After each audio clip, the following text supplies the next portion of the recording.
सहनावतु सहनौ भुनक्तु सह वीर्यं करवावहै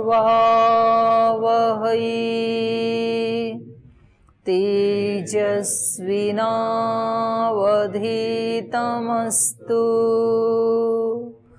मा विद्विषावहै। ॐ शान्ति शान्ति शान्तिः।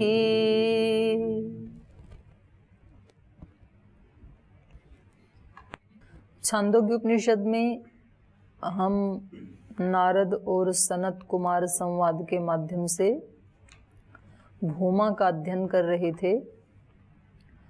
अब वो भूमा की उपलब्धि कहाँ हो, कैसे उसको जाने, तो ये अगला एक प्रसंग चलेगा अष्टम प्रपाठक में। तो उससे पहले पीछे के पाठ से कोई आपका प्रश्न है तो आप पूछ सकते हैं। जी प्रणाम देवी जी। यहाँ पर भूमा के विषय में एक वाक्य आया है, यत्र नान्यत पश्यति यत्र नान्यत शृणोति नान्यत विजानाति स भूमा। तो यहाँ पर क्या बताना चाह रहे हैं हमें? आत्मा की वो अवस्था जब वो अपने सुख के लिए किसी दूसरे को सुन के सुखी नहीं होता है, किसी दूसरे को जान के सुखी नहीं होता है, दूसरे को देख के सुखी नहीं होता है। हमारा जो सुख के आधार हैं तो वो या तो हम ऐसी वस्तुओं को देख के सुखी होते हैं। आप कहते हो कि कोई ऐसा दृश्य दिखाया जाए, कहीं जंगल में ले जाया जाए, कहीं पर्वत पे ले जाया जाए, समुद्र दिखाया जाए, तो सबके दृश्य खुश होने के अलग अलग है ना।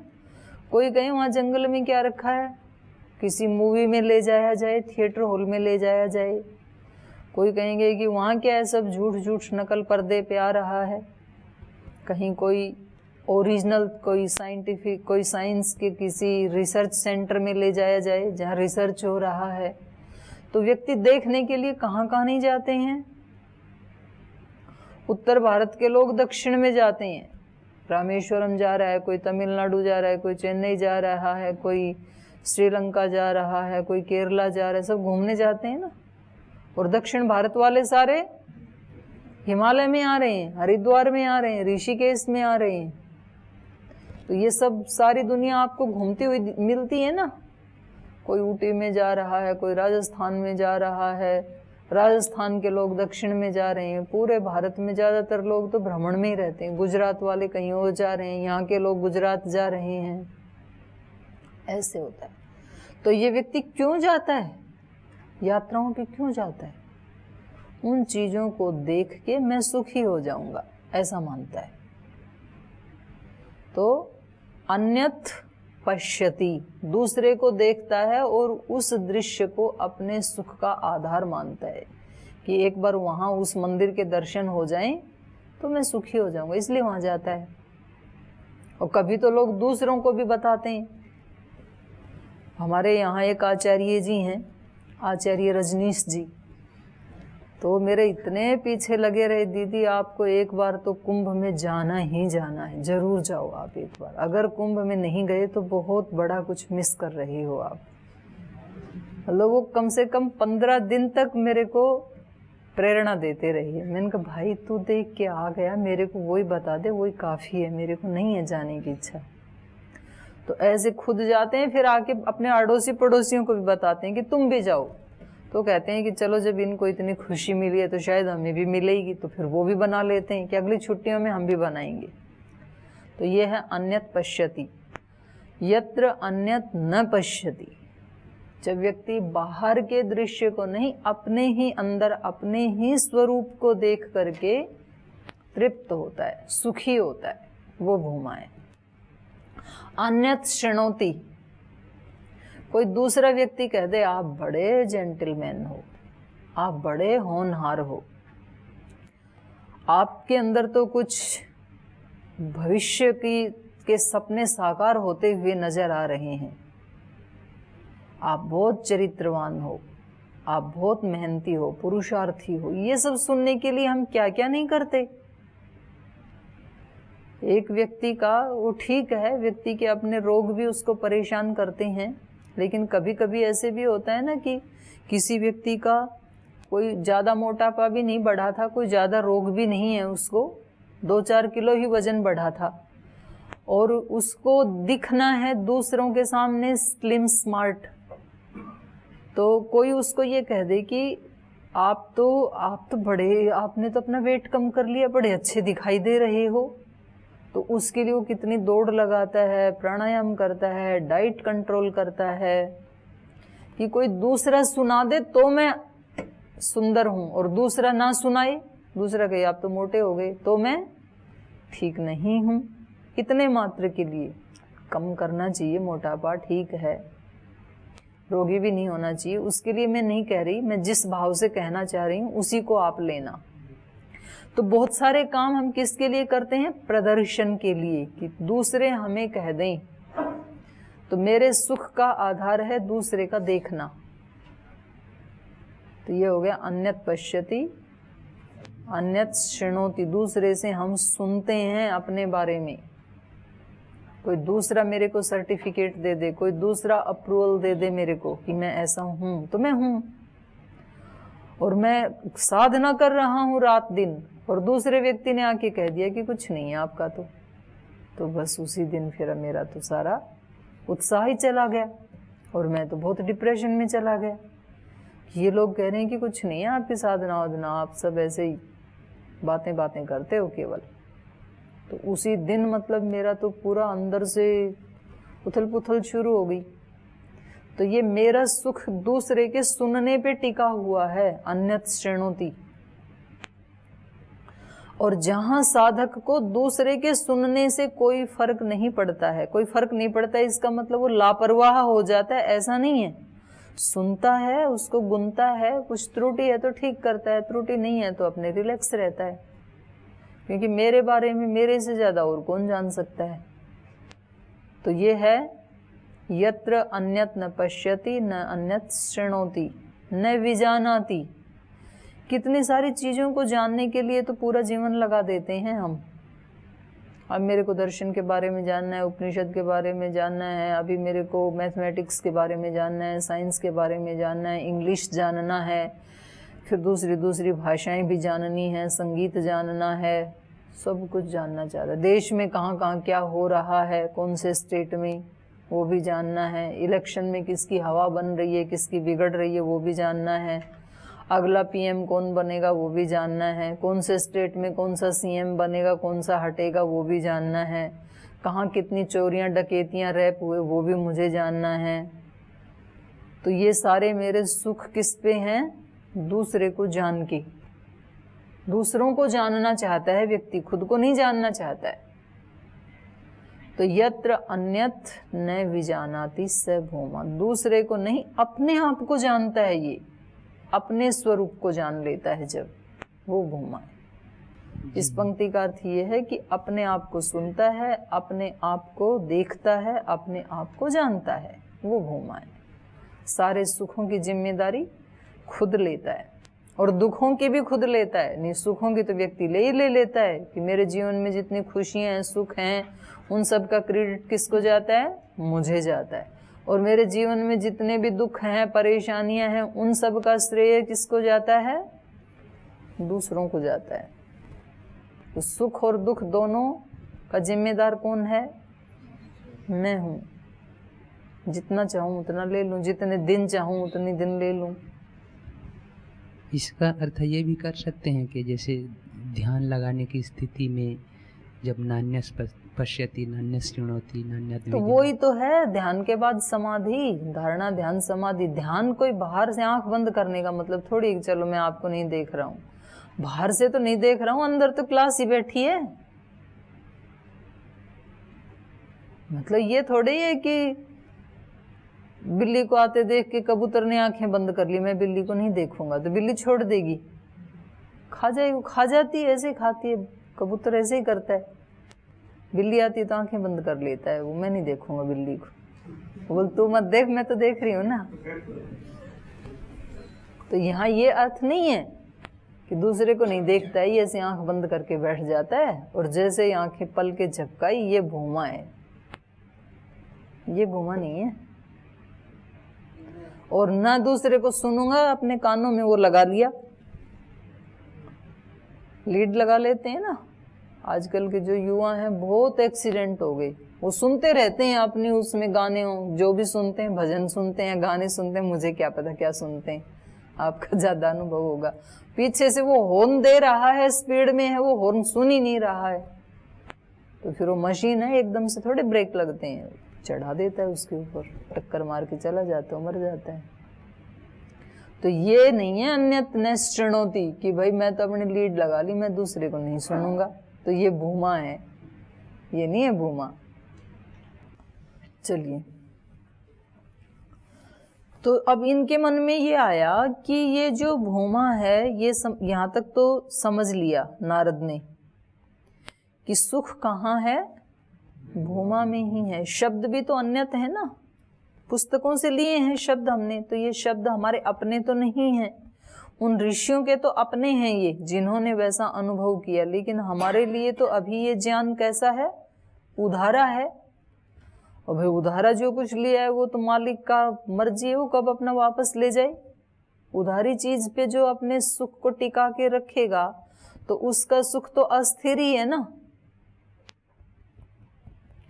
तो आजकल सब कुछ उधार मिलने लग गया, उधार मतलब पैसे में खरीद के लाया हुआ, तो वो भी एक तरह से किसी दूसरे का ही है, तो वो कभी भी नष्ट हो सकता है। उधारा तो अपना जो होता है रियल खुद, और दूसरे का साहस दिया हुआ, मुझे साहस भी दूसरे दे देते हैं ना, तो ट्रेनिंग दे देते हैं। तो किसी व्यक्ति को ट्रेनिंग दे दी कि आपको किसका रोल करना है, अंगद का रोल करना है, बजरंगबली हनुमान का करना है। तो आपको स्टेज पे कैसे बोलना है, मैं पवन पुत्र हनुमान हूँ या रावण हूँ, जो भी रोल करते हैं। तो एक व्यक्ति को ट्रेनिंग दे दी अंगद की, तो वो स्टेज पे पूरा पैर जमा करके खड़ा हो गया। तो पीछे से वो आया रावण का पुत्र मेघनाथ, उसने मारी जोर से गदा, वो गिर गया बेचारा। वो दूसरी, अरे दूसरी मत मारना, बोले बताओ तेरे को अंगद कैसा होता है।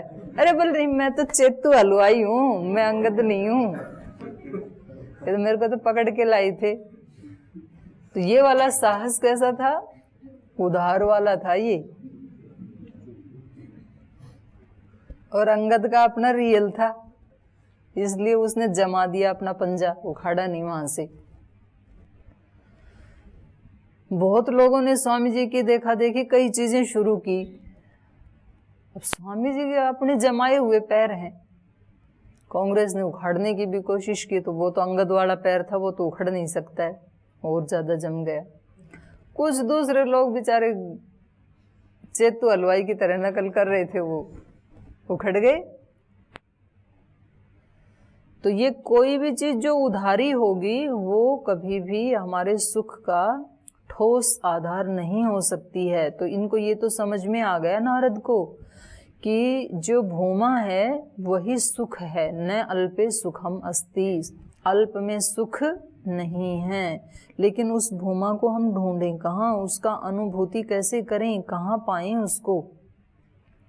तो इसलिए यहाँ बताया, ओम अथ यद इदम अस्मिन् ब्रह्मपुरे दहरम पुंडरीकम वेश्म दहरो अस्मिन् अंतराकाशः तस्मिन् यद अंतः तद अन्वेष्टव्यम तद्वाव विजिज्ञासितव्यम इति। तो एक दिन पहले भी हमारी चर्चा हुई थी कि जैसे हम उदाहरण के रूप में एक गाय के रूप में समझ सकते हैं कि यद्यपि गाय के प्रत्येक सेल में, पूरे शरीर में दूध है, लेकिन दूध की उपलब्धि कहाँ होगी, स्तन में ही होगी, और स्तन में भी एक विशेष टेक्निक से होगी। स्तन को भी यदि चाकू से काटें तो दूध नहीं आएगा, खून आएगा। या उसको आप कहें कि जी दबाने से आता है, तो उसको पूरा ऐसे दबा दिया या रस्सी से बांध दिया तो भी दूध नहीं निकलेगा। उसकी एक विशेष टेक्निक जिसको आती है तो वो कमजोर सा आदमी भी 5 मिनट में बाल्टी को भर देगा।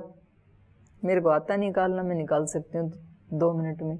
जिसको नहीं आता वो कितना भी बलवान क्यों ना हो, वो खींच रहा है उसको, लेकिन दूध का टोपा नहीं निकाल पाएगा। तो ये ब्रह्म को जानने की भी ऋषियों ने एक जो टेक्निक बताई है अष्टांग योग के माध्यम से, यम नियम आसन प्राणायाम प्रत्याहार धारणा ध्यान समाधि। तो समाधि तक जो पहुंचेगा और यम से जो शुरू करेगा वो तो पाएगा, और जो इसको अवॉइड करेगा और फिर जानना चाहेगा वो हृदय में ब्रह्म होते हुए भी नहीं जान पाएगा। क्योंकि हर चीज को उपलब्ध करने की एक तो विधि होती है, टेक्निक होती है, और एक वो कहाँ उपलब्ध होगी ये जानकारी होती है। तो इन्होंने कहा कि उसको, उस भूमा को, उस चेतन तत्व को, उस विशुद्ध तत्व को पहले अपने हृदय के अंदर उपलब्ध कर लो, क्योंकि उपलब्धि हमेशा कहाँ होगी? हृदय में होगी। और यदि आपने हृदय में उसको जान लिया, अपने पिंड में उसको जान लिया, तो आप सारे ब्रह्मांड में भी जान पाएंगे। और यदि आपने यहाँ नहीं जाना तो आप बाहर भी जान नहीं पाएंगे। और जो आप ये पुस्तक में पढ़ा हुआ जो ज्ञान है, इससे यदि आप सब जगह उसको देखना चाहेंगे तो देख नहीं पाएंगे। ये तो क्लास खत्म होते ही ये ज्ञान भी खत्म हो जाता है। बाहर जाते तो चीजें वही दिखाई देती हैं जो हमारी दृष्टि है। तो हमारी दृष्टि तो अभी सामान्य मनुष्य की दृष्टि है, ऋषि की दृष्टि तो नहीं है। तो इसलिए हमें सबसे पहले उसको प्राप्त करना पड़ेगा। तो इसलिए कह रहे हैं कि उसको अथ यद अस्मिन ब्रह्मपुरे, ये जो ब्रह्मपुरी है, पुरी मतलब नगरी, और ब्रह्मपुरी क्यों कहते हैं? क्योंकि इसमें ब्रह्म रहता है। तो ये हमारा शरीर क्या है? ब्रह्मपुरी।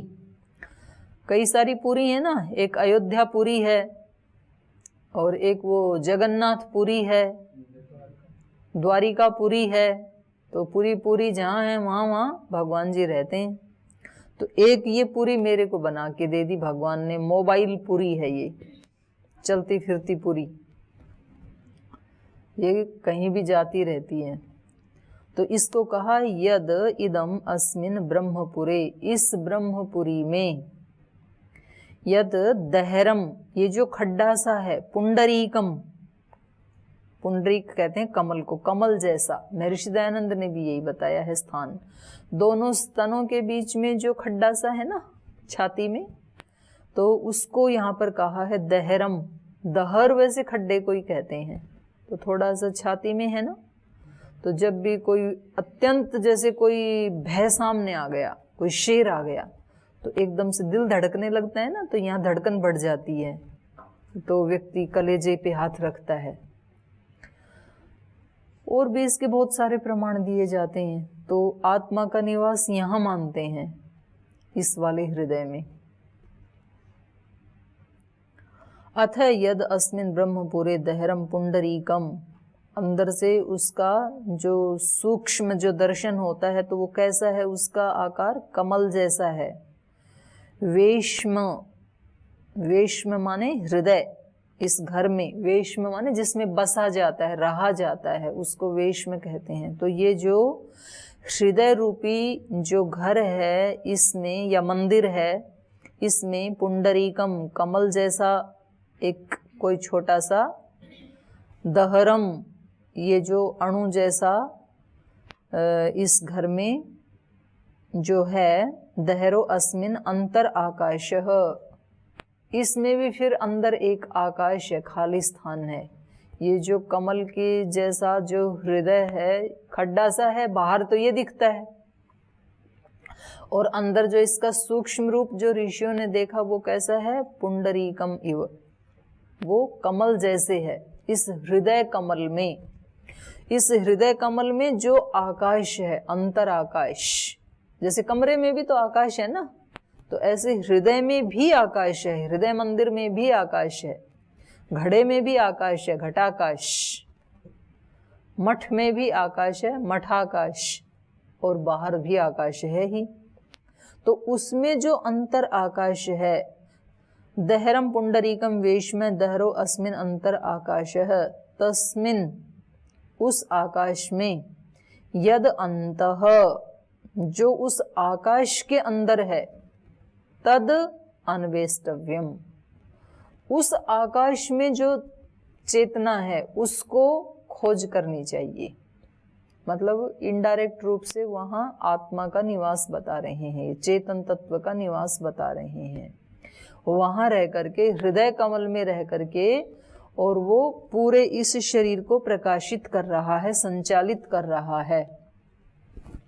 चेतना तो शरीर में एक लास्ट सेल तक भी है, सब जगह ही है ना। तो चेतना तो पूरे शरीर में है, लेकिन जब हम उस चेतना को ढूंढने जाएंगे अपने ही शरीर में, अपनी आत्मा को जब हम अपने ही स्वरूप का उपलब्धि करने के लिए प्रयास करेंगे समाधि आदि के द्वारा, तो उसकी उपलब्धि यहाँ नहीं होगी, नाखून में, उंगली में नहीं होगी। उसकी उपलब्धि कहाँ होगी? हृदय आकाश में होगी। और हृदय आकाश में एक बार हुई तो उंगली में भी होगी, क्योंकि वही है ना सब जगह। और इस पिंड में यदि हुई एक बार तो सारे ब्रह्मांड में भी होगी। तो उपलब्धि का एक विशेष स्थान है, तो वहीं तो उपलब्धि होगी। तो यहाँ पर कह रहे हैं कि वो जो उस हृदय कमल में जो अंतर आकाश है, तद अंतः तद अन्वेष्टव्यम, उस आकाश के अंदर उसकी खोज करनी चाहिए, वहाँ ढूंढना चाहिए, माने वहाँ ध्यान लगाना चाहिए। और ध्यान के बाद वहीं पर ही समाधि अवस्था में उसके दर्शन होंगे। तद वाव विजिज्ञासितव्यम, उसको ही निश्चित रूप से जानना चाहिए। जानने योग्य एक ही वस्तु है मनुष्य शरीर में, पहले उस एक को जानना चाहिए और उसके बाद फिर सारे संसार को जानना चाहिए। अभी उल्टा होता है, हम कहते हैं पहले सारे संसार को जान लेते हैं, बाद में समय मिलेगा तो उसको भी जान लेंगे, वो तो अपना ही है ना, तो उसके लिए क्यों टाइम वेस्ट करना है। ये कह रहे हैं कि तद विजिज्ञासितव्यम, उसको जानोगे तो आप संसार को जान पाओगे, तो आप संबंधों को जान पाओगे, तो आप वस्तुओं को जान पाओगे, तो आप व्यक्तियों को जान पाओगे। सब कुछ तभी जान पाओगे जब पहले अपने को जान पाओगे। तो ऋषियों का थोड़ा उल्टा है रास्ता, संसार का थोड़ा उल्टा है। तो संसार कहता है पहले संसार को जान लेते हैं, उसके बाद टाइम मिलेगा तो बुढ़ापे में करेंगे साधना। तो इसलिए जो आप जैसे युवक जिस समाज से आते हैं ना, तो लोग कहते हैं कि अरे अभी कोई मतलब साधु बनने की उम्र थी, अभी तो खेलने खाने की उम्र है, ऐसे बोलते हैं ना लोग। और ये सुन सुन करके हमारे माइंड की प्रोग्रामिंग कर दी लोगों ने। तो कभी कभी हमें भी लगता है कि अभी तो बहुत वक्त है, कर लेंगे ऐसे इनडायरेक्ट, क्योंकि उन हमारे जो प्रोग्रामिंग बनती है वो कैसे बनती हैं। परसों भी हमने चर्चा की थी ना कि जो कुछ भी हम आँखों से देखते हैं, सुनते हैं या सूंघते हैं, तो जो भी अंदर ले जाते हैं वैसे वैसे ही तो फिर रिएक्ट भी होता है ना। हवन कुंड में जो जो आप सामग्री डालेंगे वैसी वैसी ही तो सुगंध आएगी ना।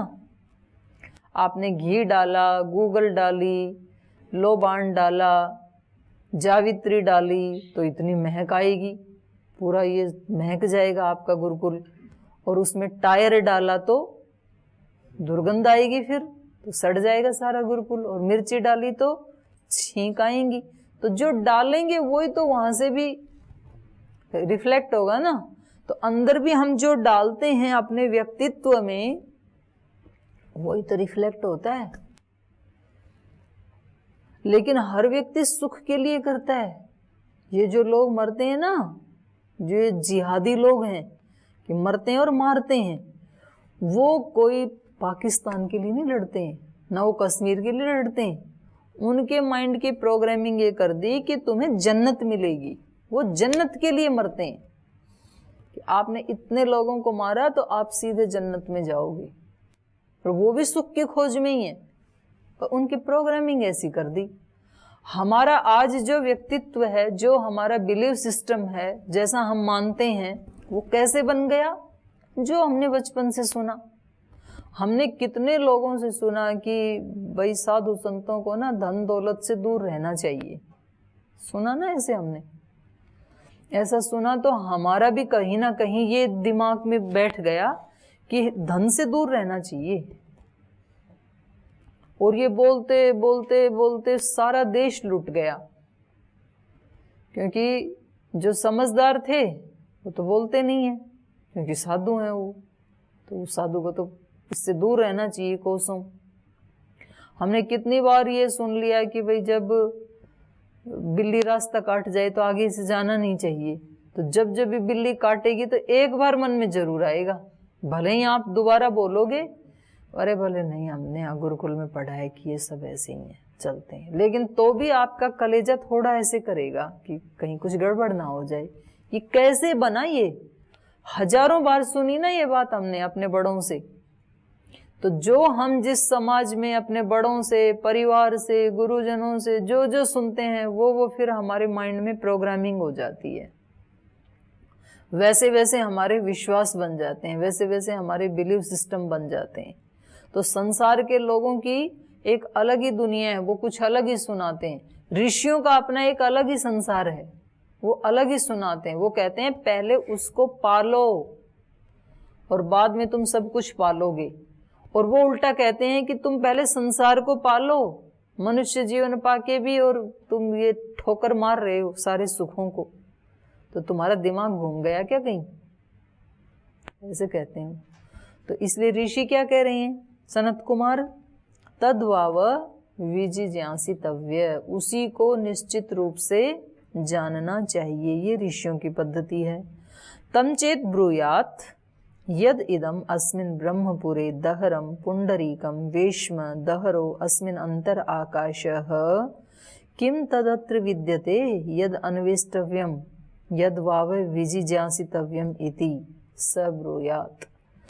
अब इस व्यक्ति से, इस ऋषि से, इस आध्यात्मिक योगी से कोई पूछे, तम चेत ब्रूयुः, उससे यदि कोई बोले या पूछे, तम चेत ब्रूयुः यद इदम अस्मिन् ब्रह्मपुरे दहरम, जो इस ब्रह्मपुर में जो ये खड्डा सा है, हृदय आकाश है, दहरम पुंडरीकम वेश्म, कमल के आकार जैसा जो मंदिर है, जो घर है, खड्डा है, दहर अस्मिन अंतर आकाश है, और उसमें जो अंतर आकाश है। शरीर में भी अंतर आकाश है, लेकिन यहाँ कौन से अंतर आकाश की बात कर रहे हैं?